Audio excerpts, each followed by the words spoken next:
Къща за 2 милиона и половина евро до Велико Търново. На 5 км от Велико Търново в село Малки Чифлик. Това не е къща, това е цяла кооперация. Тук не е за стълби, тук е за ескалатор.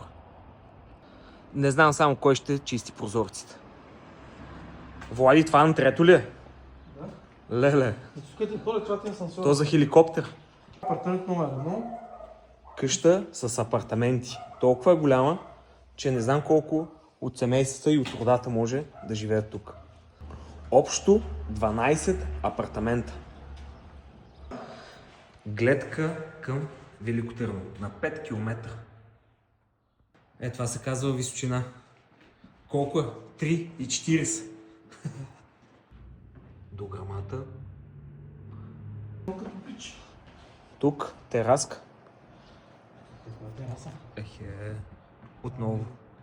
Да се не хвърля, че някой да продаде къщата после. А това е само вторият етаж. Има още един. 200 квадрата апартамент. Да. Мале. Тук има баня с туалетна. Ле. Още. Можеш ли тук да сложиш врата, нали? Да го направиш по-малък? Ехе. Якия хол или спалня. Това за кръгла маса тук. Това е уникално. Я не съм виждал такова нещо. Овалния кабинет на Доналд Тръмп. Вярно е така.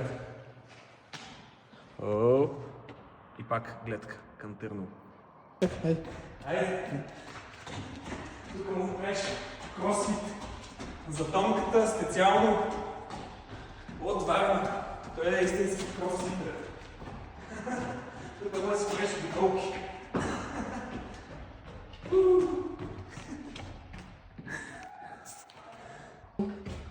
500,000 евро. Има басейн. И от тук вече мастер панорамна гледка към цяла Търновска област.